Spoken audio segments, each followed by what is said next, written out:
This is problem 963. It's on page 377. A single-cylinder gasoline engine has the pinion of a gear pair on its output shaft.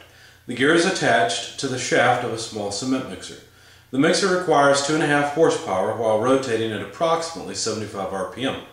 The engine is governed to run at approximately 900 RPM. The data that's just been given goes with the problem statement I'll read now. These describe design situations. For each, design a pair of spur gears specifying at least the diametral pitch, the number of teeth in each gear, the pitch diameters of each gear, the center distance, the face width, and the material from which the gears are to be made. Design for recommended life with regard to both strength and pitting resistance. Work toward designs that are compact. Use standard values of diametral pitch and avoid designs for which interference could occur. Assume that the input to the gear pair is from an electric motor unless otherwise stated, which of course in ours it is different. If the data are given in SI units, complete the design in the metric module system with dimensions in millimeters, forces in newtons, and stresses in megapascals. Now the particular problem that I've selected utilizes English units. Alright, so the things that are given: power, 2.5 horsepower. Now notice that's not the design power, that's just the transmitted power. The speed of the pinion is about 900 RPM. The number, well, let's see, we have to write down that the number of teeth in the gear, or excuse me, the speed of the gear is 75 RPM. Notice that they did not give us a number of teeth for the pinion of the gear, and notice they also did not give us the diametral pitch. Those are things we have to select. Now, if you go in your book to chapter 9, there is a table to help you select the diametral pitch based on the amount of power that's being transmitted. Let me find the chart. Let's see. Here we are. It's on page 353. It's figure 9-24, and I'll show you what it looks like. So here it is. And you have the y-axis is design power transmitted. Notice the design power includes overload essentially. And the pinion speed is on the x-axis. So what you do is you just intersect these two and read off whatever tooth size from the curve. So let's start there and see what we get. Okay, so if you look at the x-axis on pinion speed, it's about 900 RPM. That's one of these lines exactly on the x-axis. And then the power. Now, we need the design power. So the first thing we need is the overload factor. So let's start off by determining the overload factor. For that, go to page 338, and there are suggested overload factors KO. Now, if you go back one more page to page 337, you'll see that there's the driver will be either uniform light shock or moderate shock. The moderate shock is a multi-cylinder engine. We have a single-cylinder engine, so I would like a shock value higher than what they have. But the best we can do is moderate shock in the driver. And then the driven machine, if you'll notice, beneath the, let's see, which one is it? I had it a moment ago. Thought it was moderate shock. Yes, under moderate shock it says concrete mixer. So basically we have moderate shock in, moderate shock out, and if you connect those two, you'll see that the overload factor is 2 or so. So basically our design power will be 2 times, let's jot down the KO as 2. So our design power will be 5 horsepower because we take the actual power transmitted and the overload factor, multiply the two together, and that's our design power. So now we have enough information to go back to page 353, look at the figure 924, and select a diametral pitch. So again, on the x-axis, we're at 900 RPM. On the y-axis, 5 horsepower.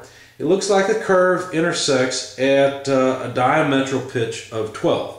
Now the curve is a little bit above, so in theory there should be a little bit of headroom, but I'm not comfortable with that. I don't feel like that's enough. A lot of times what you find is that you have to up the size of the teeth. You have to go to a smaller diametral pitch, which gives you a larger tooth.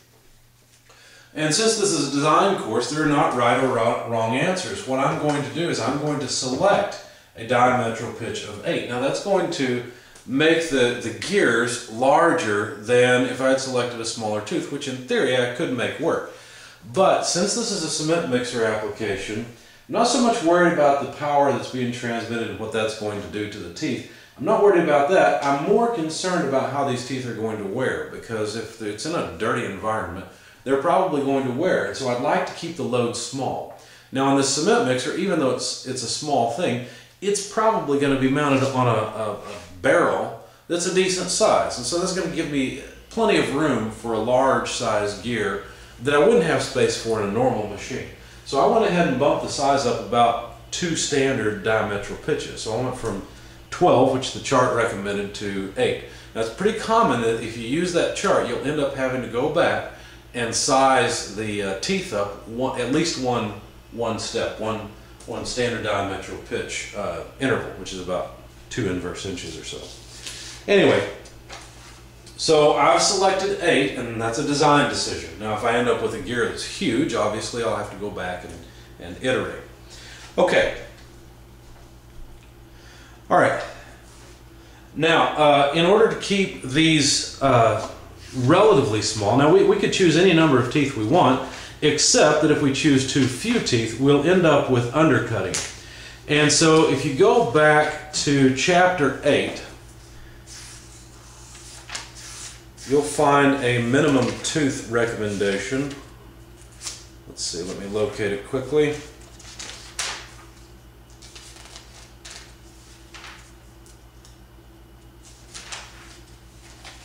Thought it was in chapter 8.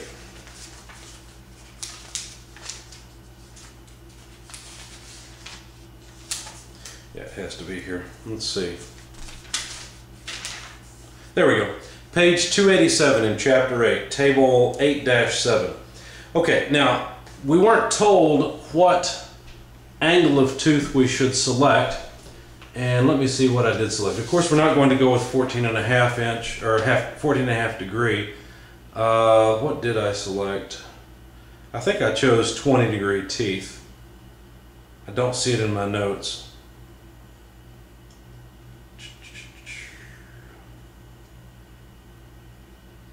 Well, anyway, most of the time I just choose 20 degree teeth, so let's just stick with that. And if it's different than what I have in my paper solution, I'll just work with it anyway.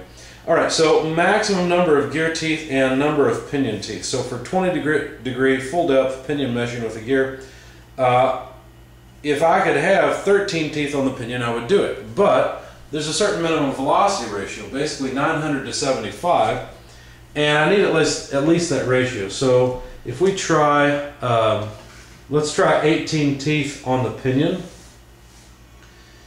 If we have 18 teeth on the pinion, the maximum number of gear teeth would be 1,309. And so that would definitely give us the ratio we need. Now below that is 16 to 101. Now a 16 to 101 ratio is 0.158, whereas we have 75 over 900, which is 0.083. So that the 16 to 101 is not good enough. So we could go with 17 teeth, we could go with 18 teeth. It doesn't matter too much. But 17 to 1309, let's see, that'd be a ratio of 77 to 1, or if I invert it, 0.013, and that would work. Now that's different than what I've got in my solution. I went ahead and chose 18 teeth instead. So let's just say that the number of teeth on the pinion will be 18. So if I select 18 teeth for the pinion, then the number of teeth needed for the gear would simply be the speed of the pinion divided by the speed of the gear, it's supposed to be an N, multiplied by the number of teeth on the pinion. Okay, so This is straightforward, simple stuff. The speed of the pinion is 900 RPM, speed of the gear is 75, number of teeth on the pinion is 18. And so let's calculate that. 900 over 75 times 18. It gives us 216 teeth. So basically, so far we've designed this. We said the number of teeth on the pinion is 18, number of teeth on the gear is 216, and that sounds reasonable for this cement mixer. Okay, now that we have the diametral pitch, what we'd like to do, and the number of teeth, what we'd like to do is get at the load. We want to figure out the tangential load on the gearing.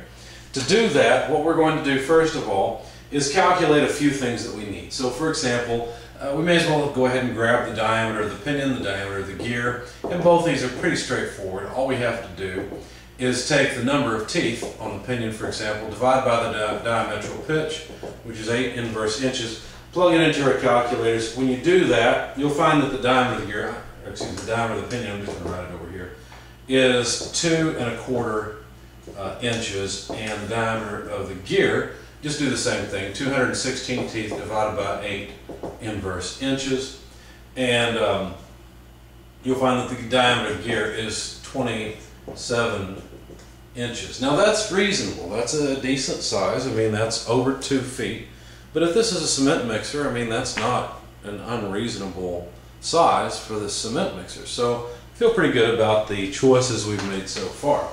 I definitely wouldn't want to make the teeth any smaller unless I really needed this to go down. But before I did that, one of the reasons I chose 18 is because I can drop that down. And if I drop that down, if I drop from 18 down to 17, I can still get the gear ratio I need, but I'm going to cut out quite a few teeth here, which will reduce the size. So this is a really good size tooth because I've still got some flexibility. I have some room in it. So let's see. The other thing is I want to end up with a fairly small tangential load and therefore a small bending stress and especially small pitting load basically. And the reason I want them to be small is so that I can make the gears out of relatively inexpensive materials. A cement mixer like this is probably a small tool that's going to be sold at a home shop or something where you really don't expect a whole lot of use. Or maybe it's going to be sold to semi-pros or people that do this for a living. But it's just a small thing. It's not for pouring a whole driveway or anything. I mean, you could, but it'd be a small area at a time. 2.5 horsepower is not a whole lot. So this is not a very large thing. And so I don't know how frequently it would or would not be used. We'll determine the life a little bit later and design it for that life. But I'm essentially trying to keep the load small. Okay, so let's continue. The center distance then between the two would just be, you can calculate it many ways, the diameter of the gear plus the diameter of the pinion divided by 2. Plug all that into the calculator. The center distance is pretty straightforward. It comes out to 14 5/8 inches. So there's the center distance. The other thing we can get while we're here is the tangential velocity. Now the tangential velocity is just pi d n over 12, and you can plug in either the diameter of the pinion with the speed of the pinion or the diameter of the gear with the speed of the gear. It doesn't matter. But pi over 12, let's plug in the diameter of the pinion. You'll get the same thing. You should try this, by the way, just to make sure. So 2 1/4 inches multiplied by the speed of the pinion in RPM is 900 RPM. And of course, when you do this, and you plug in inches here and RPM here, the pi over 12 will convert this for you so that you end up with feet per minute. In fact, the tangential velocity you should end up with is 530 feet per minute. Okay?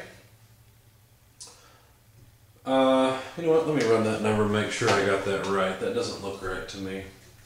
Pi over 12 times 2 1/4 times 900 is, yeah, 530. 530.14, some change, but that's close enough for what I'm doing here.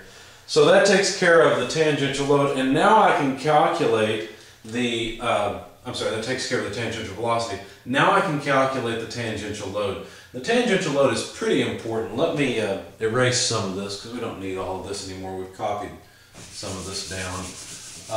The tangential velocity is important. I'm going to jot it down as one of our results. So the tangential velocity is 530 feet per minute. We'll end up using that again in the velocity factor for both pitting and bending. But now we can calculate the transmitted load, or the tangential velocity, or tangential load, excuse me.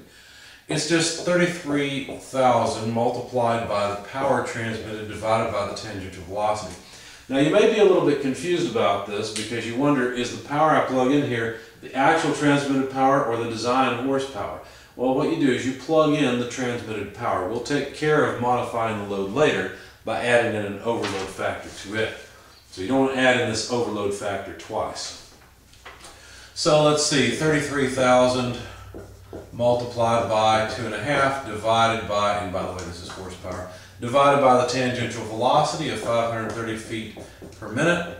Hopefully you know by now that this is a conversion factor. What it will do is convert the load here into pounds force so that I don't keep taking up board space. I'm going to erase this and just write down the result. If you plug this in your calculator, you'll find that the tangential load is about 156 pounds. That's pounds force, of course. So there's our tangential load. Now that's really important because what that does for us is it allows us to get an estimate, or we're beginning to approach an estimate, for the stress in the gear teeth.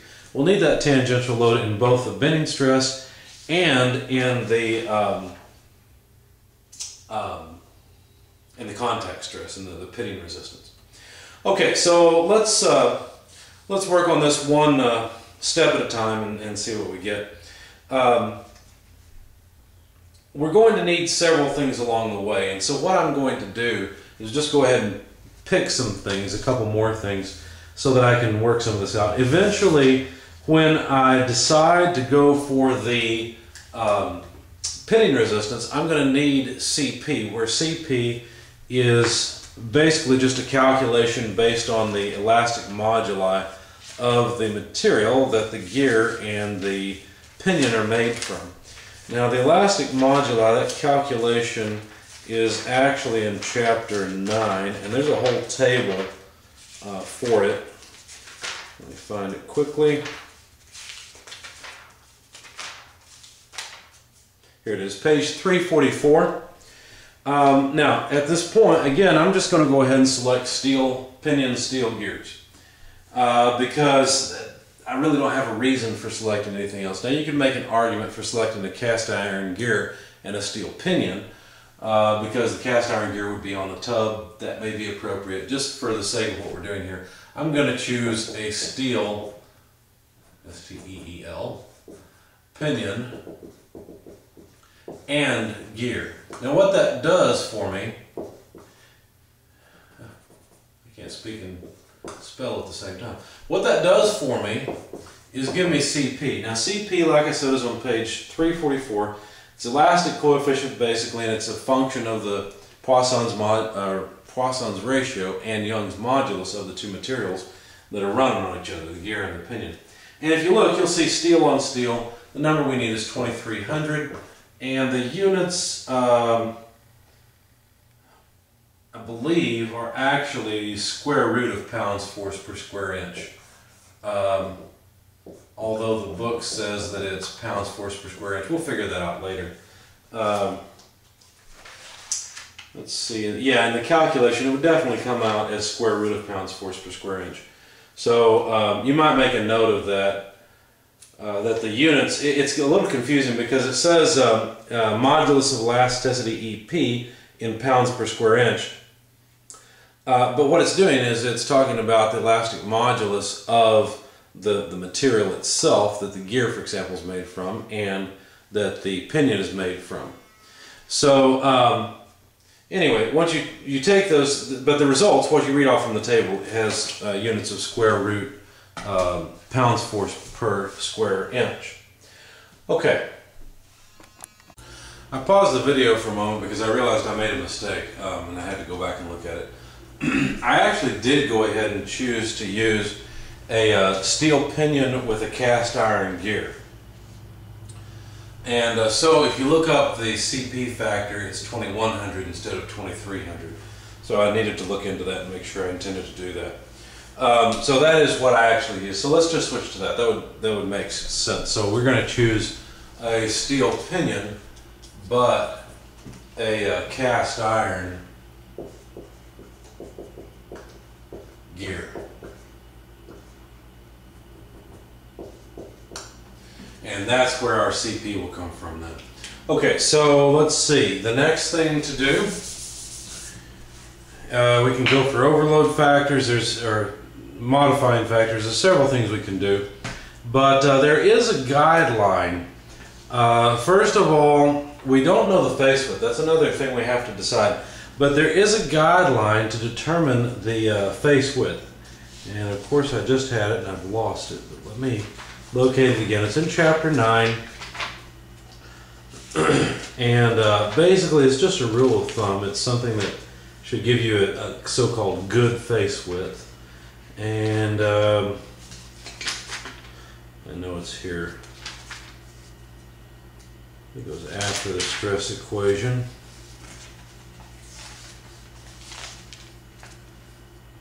Well,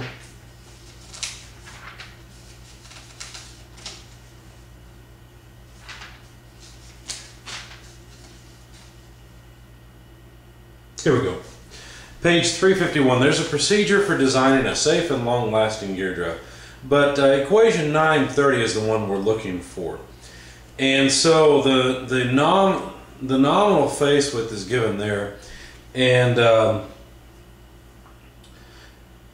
basically the nominal face width, basically the equation looks like this. It says the face width should be between 8 over the diametral pitch and 16 over the diametral pitch. Nominally, it should be 12 over the diametral pitch. So if we take 12 over 8, that's what, 1.5? Okay, so the face width should be about 1.5 inches. Okay, now, so we get to select whatever face width we want. We don't have to stick with this. In fact, if you look at the maximum, 16 over 8, this would give us a face width of 2 inches. And over here, of course, this would give us a face width of 1 inch. But again, we're the designer, so we get to choose whatever face width we want. Now, one thing that happens, if you choose a wider face width, you're giving more material to the tooth to take the load. And we've already sized this so that the load is relatively small. But what I'm going to do is break this rule. I'm going to say, well, this is just a guideline. In fact, your author says the upper limit given tends to minimize alignment problems and ensure reasonably uniform loading across the face.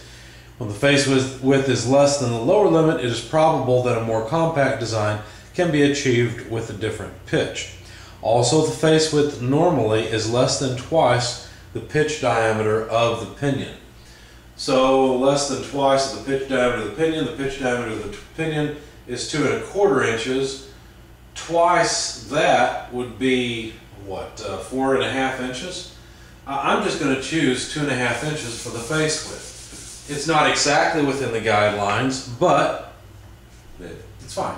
So I'm just going to choose a face width of 2¼ inches. Now, one of the reasons I'm breaking the rules or the rules of thumb is because I want you to see that you really are the designer. You get to move these parameters around, and you just have to understand that maybe what happens is you're going to have a little bit more trouble aligning these. Okay, well that's okay. Just build into the design a bit more accuracy in the alignment of the shafts and the machining of the housing and so forth that holds the bearings. So you can do whatever you want, really, because you're the designer, but these are just rules to help you make a so-called good design. So now let's go for the velocity factor to really jump into the design. So the velocity factor is on page 341, and I'm going to jump around a little bit, just whatever I think of to do next.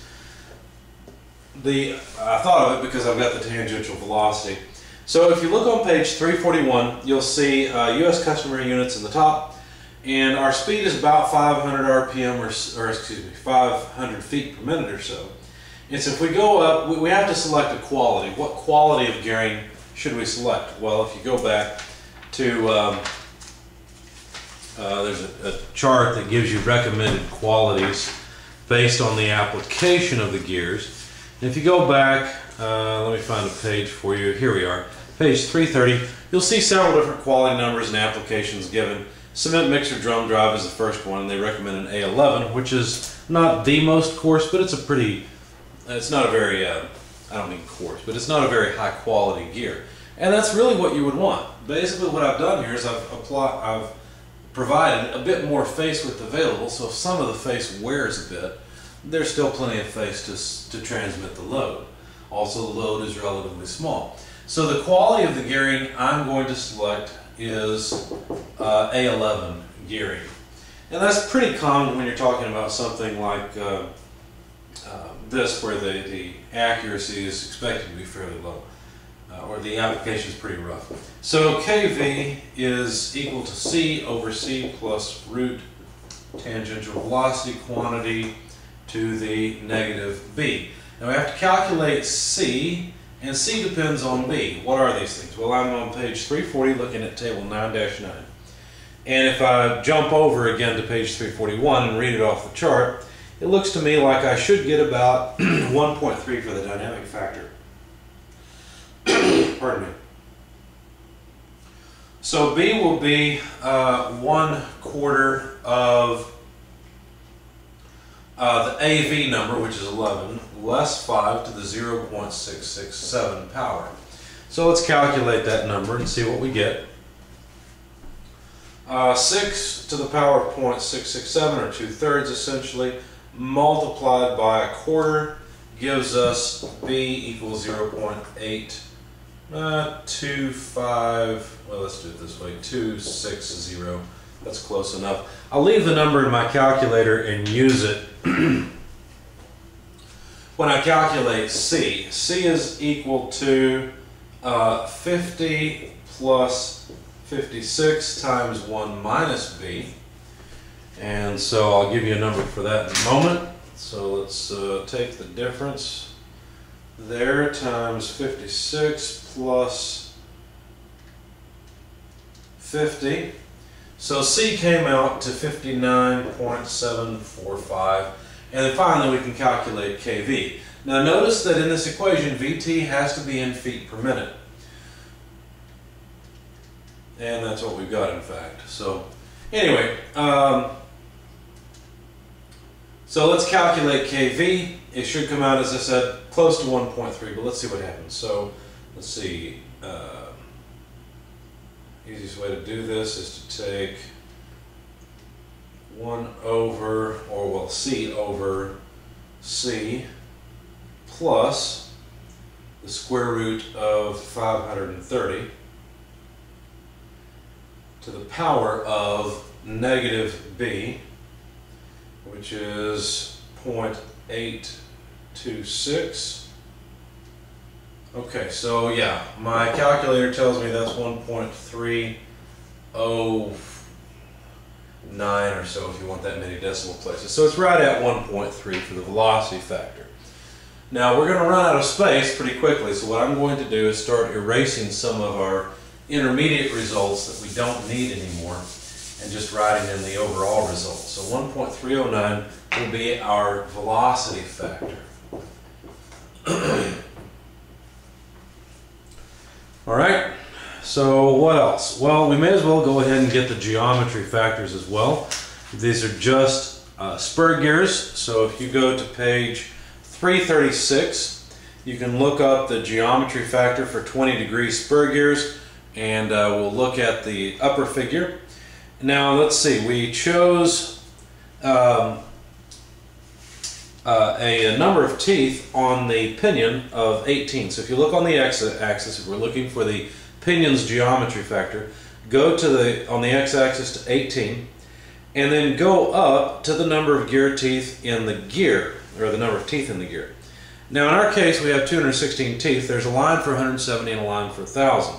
They're pretty close together, and you'll notice that really we're in the section where it's all just one curve.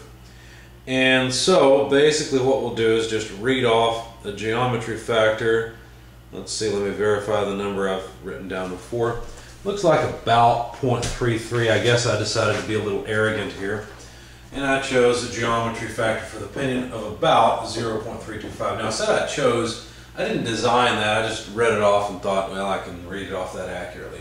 0.33 would be fine, 0.34 would be reasonable, 0.32 would be okay, but for our purposes, that's the best I thought I could do, so I wrote it down. Now, if we want the geometry factor for the gear, what we need to do is go on the x-axis to the number of teeth on the gear, which is 216. Now, there's a line for 125 and a line for 275. Again, I'm on page 336. So we're basically between those, closer to the 275 line. So if we go up, you'll notice that there's a line for 17 teeth on the mating gear, which in this case would be the pinion, or 25. So we're close to 17 or so. So here I'm a little less certain about the, a little lower precision, I'd say, that I could read this off. But the best I figured I could do is about 0.43 or so. That was my best estimate. And notice there's less precision on this one because I didn't feel like I could read it off as well. Now, let's go ahead and get the geometry factor for pitting as well, since we're essentially working the problem for the whole gear set anyway. So let's see, if you go over a few pages to page 345, you'll see the pinion factor. Let's see. Yeah, here we go. This is for spur gears. It said something about helical involute gear teeth, so I was concerned. But this is in the spur gear chapter. So 20-degree pressure angle, page 345. I'll show you what the figure looks like. It's this one up here. We'll need the gear ratio in order to find this. So let's calculate the gear ratio again quickly. We've got 216 over 18 is 12. And you'll notice that the gear ratio of 12 is off this chart. Now, at the end of the lines, you'll notice they're really leveling out. They're not going to go back down. They're just leveling out. And so we only get a pitting resistance for the pinion because the load on the pinion and the gear would be the same. So you'll notice that basically the geometry factor that's being given here is always for the pinion. So we need the number of teeth in the pinion, which is 18, so we're a little bit above the line for 16, quite a bit below the line for 24 teeth. And then we're also out on a gear ratio of 12. So let's see, it looks like there's about 1, 2, 3, 4, 5, 6, 7, 8 minor divisions. So that matches nicely with the number of teeth. Each division would be about a tooth. So we'll go up 2 divisions and read off the number. And now that number looks like it comes out to 0.11. Now each division on the geometry factor is worth 0.002. So that would be 0.114 for the geometry factor. Now since the curve it continues out and it looks to me like it would increase a bit, I went ahead and selected a geometry factor I of 0.116 because notice I read off 0.114, but that was at a gear ratio of 10. And you could make an argument and say, well, it probably shouldn't have increased that much because if you go from 8 to 10, you increase by less than 1 division. You could. I mean, it's off the chart, so who really knows what it would be. But that's just what I used, was 0.116, sorry. 0.114 is what I read off. Okay, so that's what I used, and that's what we'll stick with. You know what, actually, for the sake of this problem, why don't we go with 115? Because as it goes out, I know that it's going to level off, so I really could make an argument for using 0.114. But we'll split the difference, go with 0.115. Hopefully you get the idea that this is not critical, where you're going to get just one right answer. This is a design problem. All right, so now we've got all of our geometry factors. Now let's go for the other factors that we need. We've already got an overload factor here, and we've got a velocity factor, but we need an alignment factor, Km. So the alignment factor, if you go back, let's see, where is it? There it is. Go to page 338, and you'll see the Equations for the alignment factor. Km is the alignment factor. It's 1.0 plus the, what did they put first? Yeah, the pinion proportion factor plus the mesh alignment factor. All right, now, you can make several different assumptions here, but I would say that this is probably going to be open gearing. I seriously doubt that it would be anything else. So I'm just going to assume open gearing, which gives us CMA equals 0.247. By the way, I'm on page 338 if you've lost track of that. But 0.247 plus 0.0167 F, which F is the face width, minus 0.765 times 10 to the negative fourth face width squared. So if you plug in the face width that I selected, I have pre-calculated this, so we'll save a little bit of time. I'll just write it down. What I got was 0.284 for the mesh alignment factor. Now the pinion proportion factor also depends on the gearing. It depends on the ratio of the face width to the diameter of the pinion. And we haven't calculated that yet, so let me do that next. The face width divided by the diameter of the pinion, which is straightforward, right? It's 2 1/4 inches divided by 2 1/4 inches. So this comes out to just 1. Don't even need a calculator for that one. So if the face width to diameter of the pinion is less than or equal to 1 inch, then we get to use the equation. The pinion proportion factor is the face width divided by 10 times the diameter of the pinion less 0.025.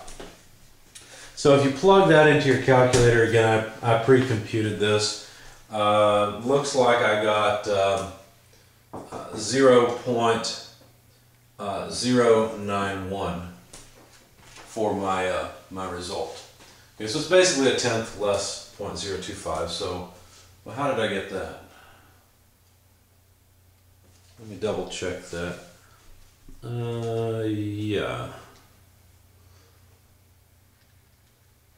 Well, let me double check this. So 1/10 less 0.025 should not give me that. It should give me 0.075. There we go.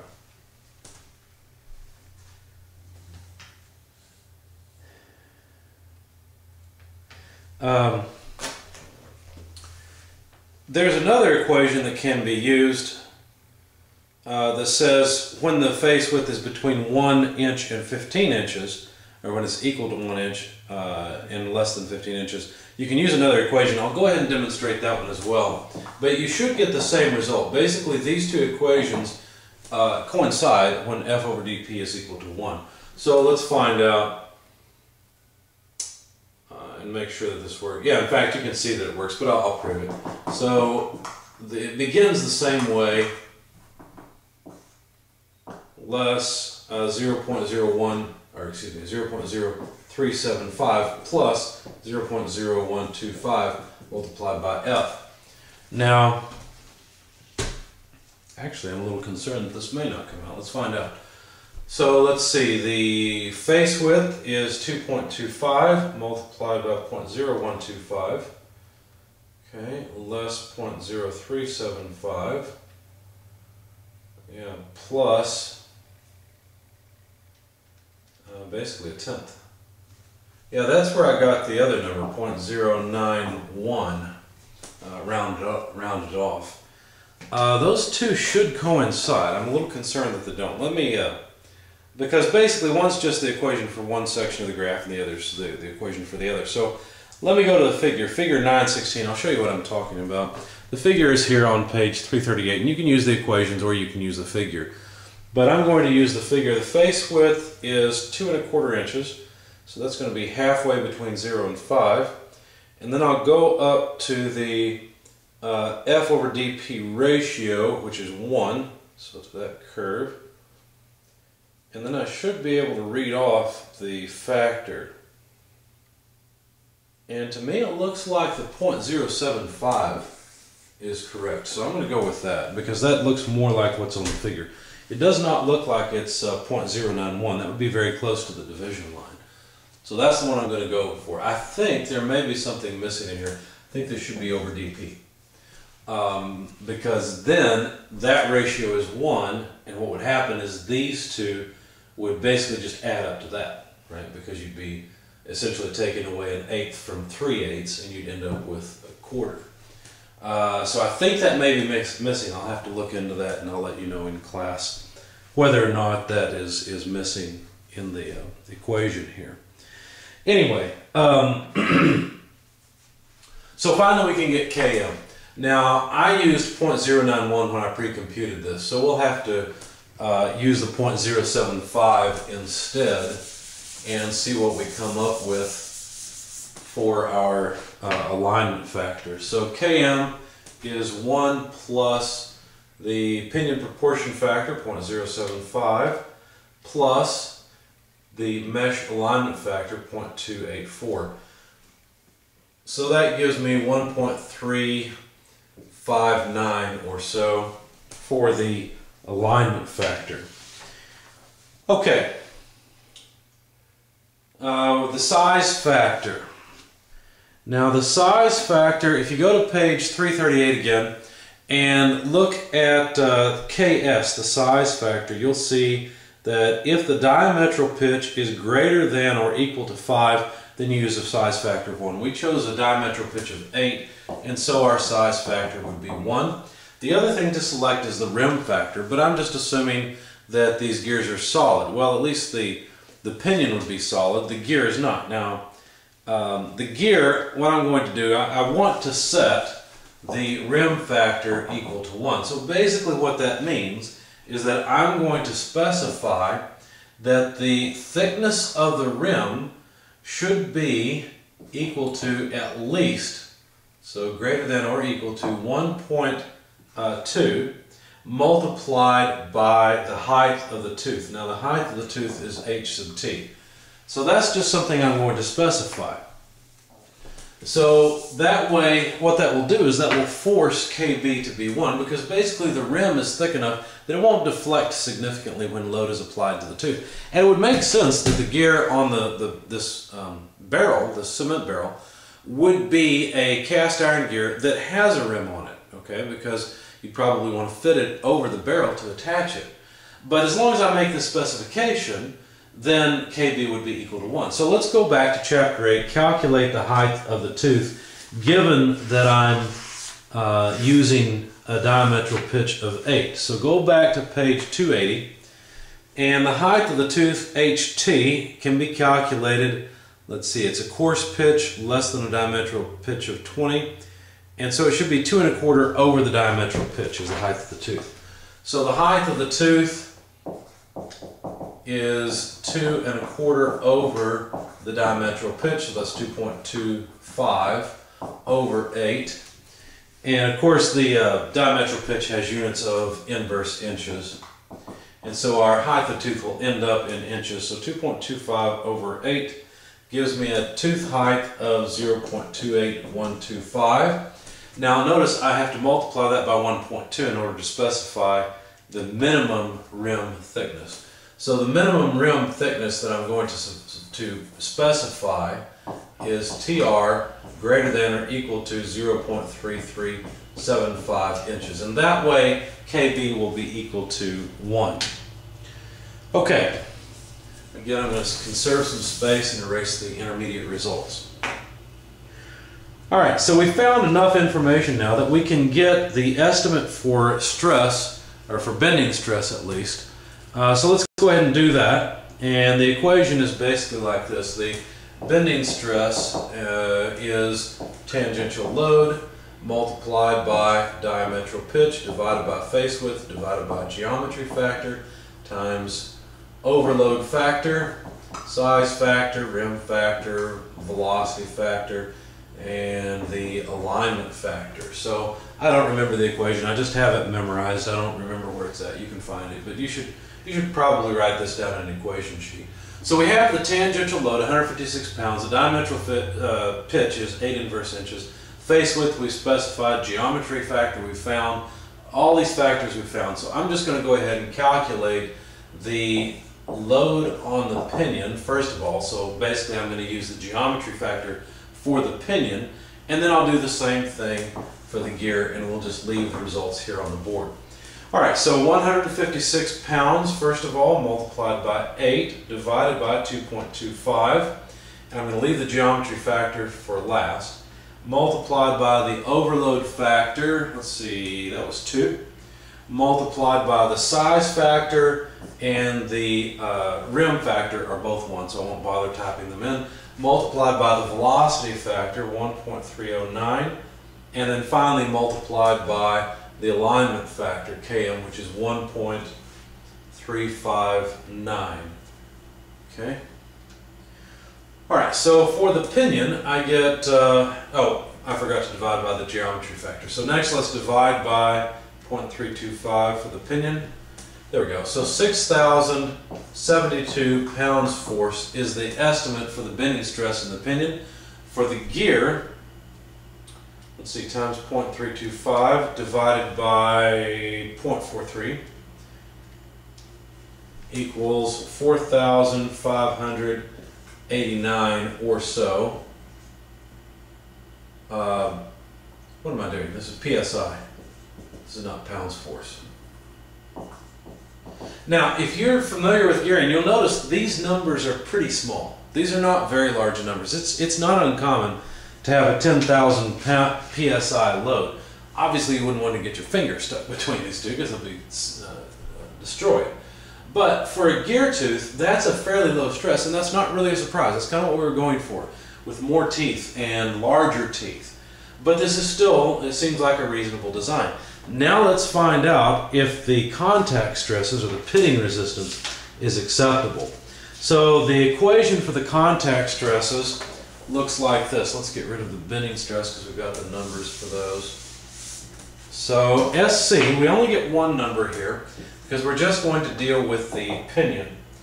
It's CP square root of tangential load, overload, size, alignment, and velocity factor divided by face width, diameter of pinion, and the geometry factor. You might look at this and you'll notice the one factor that's gone is the rim factor. That's because when the two teeth are in contact and we're looking at the forces between them and the stresses between them, we don't care how much they bend so much. That does not matter.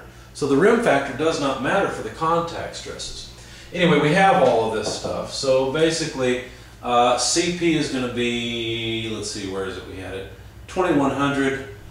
Tangential load will be 156 pounds. Factors as before, face width, diameter of pinion, and geometry factor. We've got all that. So let me get a number for the contact stresses. So I'll start with the square root, 156 pounds times 2 times, again, KS is 1. Km is 1.359. And the velocity factor, kV, is 1.309, divided by 2¼ inches, divided by the diameter of the pinion, again 2¼ inches, divided by I, 0.115. Okay, so there's the result, square root of that answer, and then multiplied by CP, which is 2,100. Now you'll notice, well, cleared it somehow. So 30.876. There we go.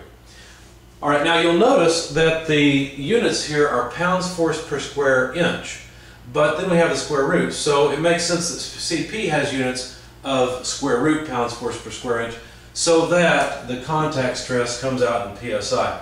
And it is 64,840 or so PSI for the contact stress.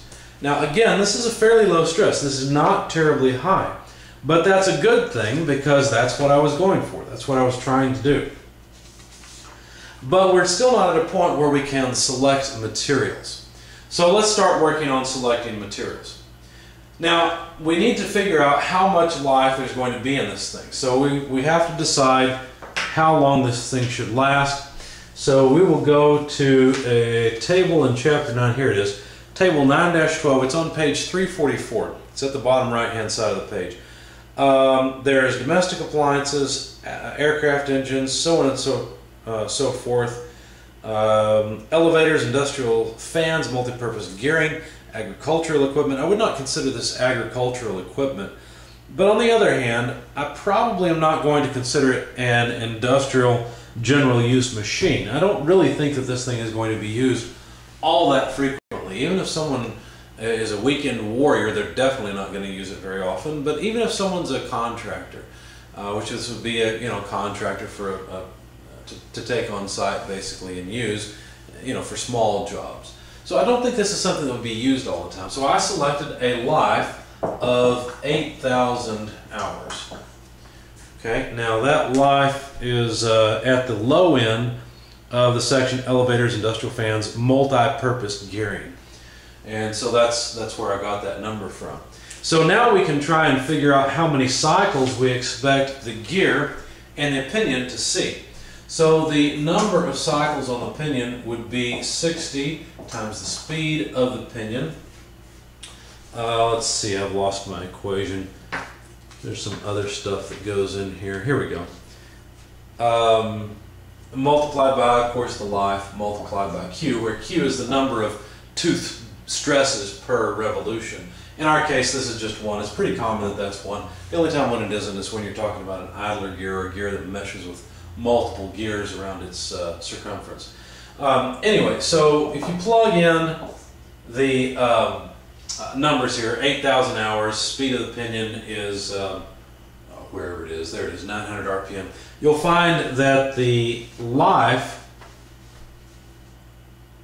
and you know what, I wrote down the wrong, no, that is the life. So the number of cycles, this is a little bit confusing because we've already used a capital N sub P for the number of teeth on the gear, but this is just the number of cycles on the pinion. So again, it's a number. But it comes out to 4.3 times 10 to the 8th cycles. If you do the same thing for the gear, of course the gear is not going to see near as many cycles. It comes out to 3.6 times 10 to the 7th cycles. Now the reason we need these things, these are again an intermediate result. We just need these for reading off the cycle factor Yn for both pitting resistance and bending resistance. So go to page 347. You'll see two figures that look like this. And basically all we need to do is just read off the factor Yn. Now there's an equation there. I'll just give you the results. But if you look it up, we'll read it off the chart first. NP is 4.3 times 10 to the 8th. You have to be careful here. It is a logarithmic curve, or a logarithmic graph. So this is 1 times 10 to the 8th, where 10 to the 8th is listed.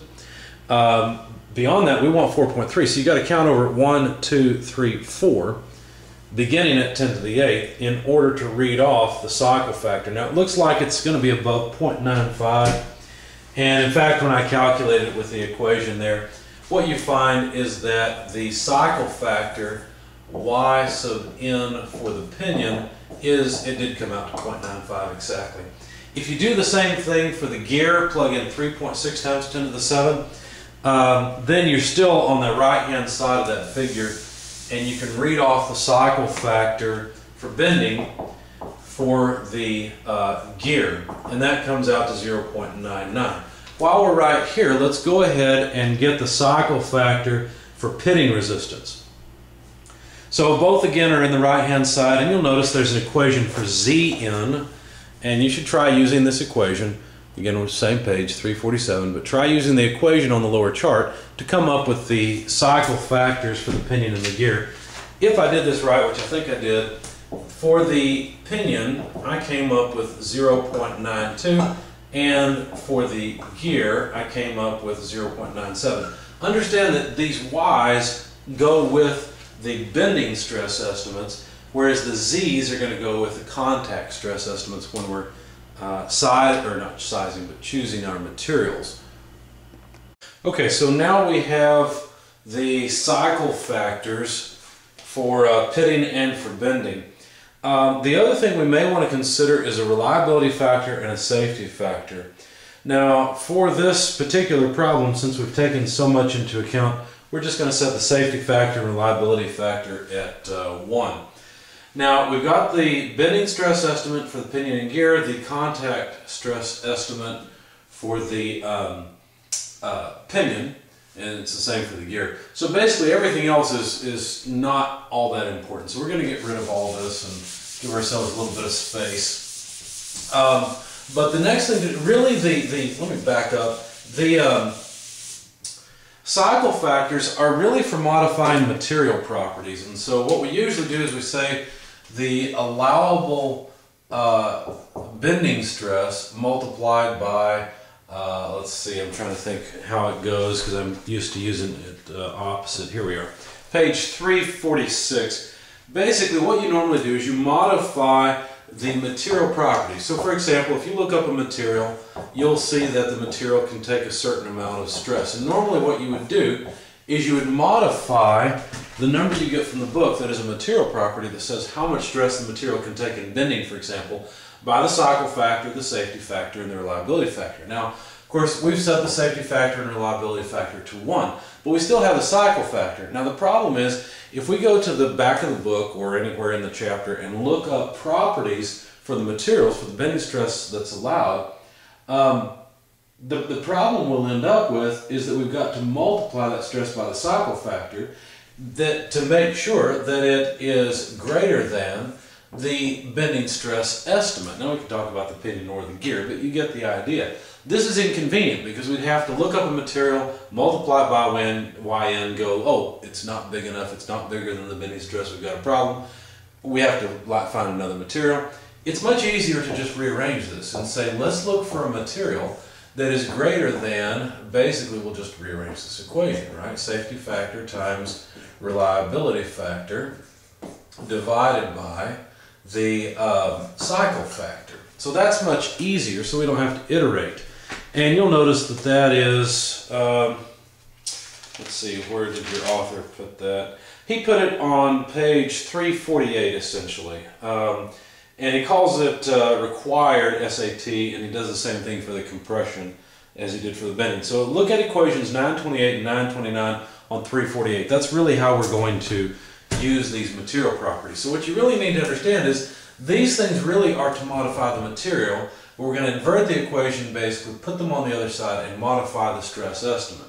Now, of course, as I said, in our particular case, those two are both 1. So all we need to do is look up the SATP and SATG. So let me just calculate it. So SATP should be at least STP multiplied by, or well, really divided by, YN. Now for the pinion, that would be 6,072 psi over 0.95. So let's calculate that number and see what we've got. So 6,072 divided by 0.95 comes out to 6,392 or so psi. That's easy to meet, right? That's a very low stress. Every metal we have, whether it's cast iron, steel, anything, is going to be able to withstand that stress. For the gear, it's basically the same thing, right? For the gear, ST or SAT for the gear should be greater than or equal to the ST for the gear divided by the cycle factor for the gear. So that's not much of change, but we'll calculate it anyway. So 4589 psi divided by 0.99 yields 4,630, we'll just round it up, psi. Again, a very small number. So we're really not worried about what materials we're going to pick as far as bending stress goes. So I'm going to get rid of those. We don't really need the stress estimates. We just need to make sure the material for the pinion can handle this and the material for the gear can handle this. And what that really means is that the yield stress, or the yield strength of the material should be greater than these numbers. But again, this is very, very low stress. The factor that usually makes a difference is the allowable compression. And the allowable compression, for that, what we will have to do let's see, now we really don't need the one for the gear, right? Because, well, let me back up. What we'll have to do is take the compressive stress and divide it by the cycle factor. Now, the gear and the pinion are different because obviously the gear is going to see fewer cycles than the pinion. So this is a place where the material specification could be different for the pinion and the gear because of the compression. So let's just go ahead and calculate it for each. So 64,840 divided by the cycle factor for compressive stress for the pinion, 0.92. Let's see what number we get. 64,840 over 0.92 gives 70,000, about 500 psi or so. And for the gear, it should be greater than or equal to 64,840 because it's the same stress on the gear as it is on the pinion, but fewer cycles on the gear, so we divide by a different cycle factor. So let's see, that cycle factor is 0.97, and that gives us 66,850 or so psi. Let's just round that up to 67,000 psi. And let's do it this way, 67 ksi and 71 ksi over here. Okay, so as long as we select materials that can meet these specifications, basically the specifications for the gear are on the right, the specifications for the pinion are on the left. As long as we select materials that can handle this stress, we should be okay. So we don't need this stuff anymore. Now, basically, remember, we're going to look at a cast iron for the gear and a steel for the pinion. Now, if you go to the back of the book, there are several different charts. There's one for cast iron, there's one for steel. For our problem, it's so easy to meet these requirements, pardon me, that we can simply look in the chapter. Let me find the chart for cast irons, and we'll take care of the gear first. I thought it was in chapter 9. Yeah, here we are. Page 333, allowable stress numbers for iron and bronze gears. Of course, we're not interested in bronze. We're interested in iron, so if you look at it, it's table 9-6, here it is, it's on page 333. But the properties here, allowable bending stress numbers, we need something more than roughly 5,000, and all of the bending stress numbers are above. Even class 20, which is gray cast iron, can allow 5,000 psi, so that one would work. Allowable contact stress number for that particular one is 50,000 ksi. We have 67 here, so class 20 would not work. But even in gray cast iron, you get above 67,000 psi once you go to class 40. So class 40 would work for this, for example, in gray cast iron.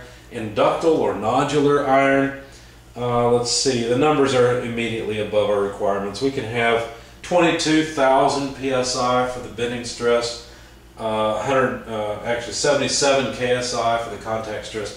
So pretty much even the weakest nodular iron or the strongest gray cast iron would work. Assuming this is going to be cheap, I would just say class 40. Gray cast iron.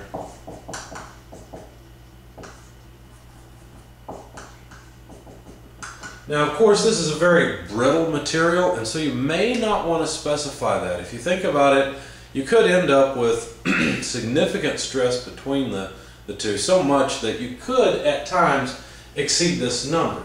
Okay, now the allowable stress, though, is 13 ksi. So, allowable on the gray cast iron is 13 ksi. So we'd have to have a pretty serious overload condition, but that might be possible. That's only 2.5 times roughly what we calculated. And basically the problem with this material is that it's very brittle. That's the main problem. So you may want to go with nodular iron or ductile iron instead, and it would work fine. On the pinion, we've got a different story because the pinion needs to be made out of steel. And what I recommend for that is just go back to the appendix and look up the Table for steels, there's a couple of them. Let's find them quickly. It's just properties of steels.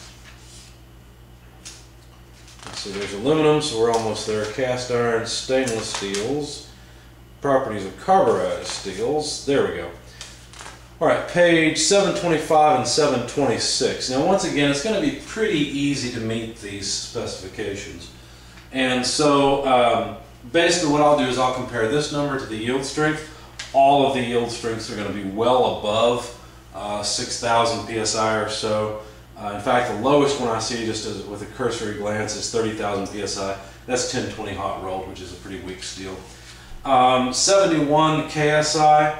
For the contact stress, what you have to do there is you have to correlate the hardness number to the contact, because basically the surface just needs to be hardened enough, and usually you through harden it anyway.